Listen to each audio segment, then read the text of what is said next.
All right, let's get right into it. We're going to take a deep dive into the final, absolutely brutal chapter of World War II in the Pacific. Now, by 1945, you'd think the war was pretty much over. Japan was, for all intents and purposes, strategically defeated. Its navy was shattered, its cities were cut off from vital supplies, and yet, believe it or not, the deadliest fighting of the entire war was still yet to come. So that's the central puzzle we're exploring today. How could a nation that was already on the brink of collapse fight with such an escalating, almost unbelievable ferocity? And maybe even more importantly, what terrifying choices would this force the Allies to make? Choices that, and this is no exaggeration, would change the world forever. So let's unpack how this brutal endgame unfolded. Okay, so let's set the scene. It's early 1945. On paper, if you look at the maps and the numbers, the war in the Pacific was all but won by the Allies. But the reality on the ground? Well, that was a completely different story. You see, Japan's leadership had a strategy, and it was a grim one. Their whole plan was to make the cost of victory so horrifically high that the Americans would just lose the will to fight. They made it brutally clear that every single inch of ground, every island on the path to Japan itself, would be paid for in Allied blood. And this created a massive problem for the United States. How in the world do you defeat an enemy that absolutely refuses to surrender without sacrificing hundreds of thousands of your own men? Well, the first answer to that question was pretty straightforward, if not brutal. A direct, grinding ground assault. The idea was to seize these key islands one by one and use them as a staging ground for the final invasion of Japan itself. First up was a tiny volcanic island called Iwo Jima. After one of the longest naval bombardments of the entire war, days of shelling, the U.S. Marines finally stormed those black sand beaches. They were expecting absolute hellfire, but instead, there was this strange, eerie calm. For a few moments, it actually seemed like the bombardment had worked, but it was a trap. This was a calculated move. The Japanese commander had his men hidden deep inside a massive network of tunnels and bunkers, and he'd given them a simple, terrifying order: wait.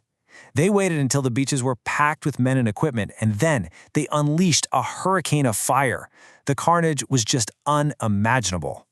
And the cost of this strategy? Well, you can see it right here. It was escalating horrifically. Iwo Jima cost nearly 7,000 American lives. But then came Okinawa. It was a much bigger island, only about 350 miles from mainland Japan, and the U.S. casualties there more than doubled. These weren't just numbers on a chart. This was a political nightmare back in Washington, and it fueled this desperate search for any alternative to a full-scale invasion of Japan. And on Okinawa, Japan unleashed these new tactics of pure desperation. They sent hundreds of kamikaze pilots on suicide missions, crashing their planes directly into the U.S. fleet. They launched these rocket-powered suicide missiles called Oka or Cherry Blossom, and they even sent their biggest battleship, the Yamaleo, on a one-way mission with just enough fuel to get to Okinawa, with orders to fight until it was completely destroyed. So the staggering losses on the ground were forcing U.S. planners to really lean into a second strategy, a massive strategic bombing campaign. The idea was to use air power to destroy not just military targets, but a nation's entire economic ability and will to keep fighting a war. Now, this strategy was really only possible because of a brand new piece of technology, the B-29 Superfortress. This plane was an absolute game changer. It was a revolutionary heavy bomber, literally the most advanced of its time. And for the first time, American forces had an airplane that could carry a massive bomb load all the way to the Japanese home islands and get back safely. But here's the thing. The initial campaign wasn't really working. The B-29s were flying way up high for safety, but the jet stream and all the cloud cover meant their bombs were wildly inaccurate. So they adopted a new and frankly ruthless tactic. They would fly in low, at night, and instead of high explosives, they would drop thousands of incendiary bombs, specifically designed to create unstoppable firestorms in Japan's cities, which were, you have to remember, densely packed and built almost entirely of wood and paper. On this single night of March 9, 1945, this new tactic was unleashed on Tokyo. The fires created a vortex so powerful it actually raced through the streets faster than people could run. By the next morning, 16 square miles of the city were just gone. And it's estimated that over 100,000 people were killed. That's more than were initially killed at Hiroshima. City after city, Nagoya, Osaka, Kobe, was engulfed in these firestorms. And yet, incredibly, the Japanese government still refused to surrender. It was then that President Truman issued this stark warning, hinting that something even more terrible was about to come. So, let's just recap. The ground invasion was a meat grinder. The firebombing, as devastating as it was, hadn't forced a surrender. The pressure on American leadership was just immense. And this led them to turn to a third and final option, a top-secret weapon that very few people even knew existed.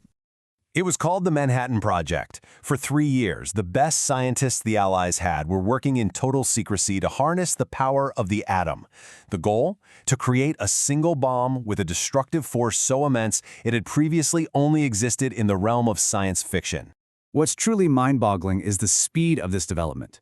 In just 3 short years, the project went from being theoretical physics on a blackboard to a successful test lighting up the New Mexico desert. And less than a month after that test, President Truman gave the order to use this new weapon on Japan. The first target was Hiroshima, a major city and a military hub. On a clear morning, the bomb, which was codenamed Little Boy, was released. The temperature right below the mushroom cloud reached thousands of degrees. In a single instant, a city was leveled and tens of thousands of people were simply vaporized. And even after that, after a city was erased from the map, there was still no word from the Japanese government. So 3 days later, a second, more powerful plutonium bomb called Fat Man was dropped on the port city of Nagasaki. And even though it missed its primary target, the devastation was still immense. Japan now faced a weapon that could literally erase its cities, one by one. The 2 atomic bombs, they created a whole new reality.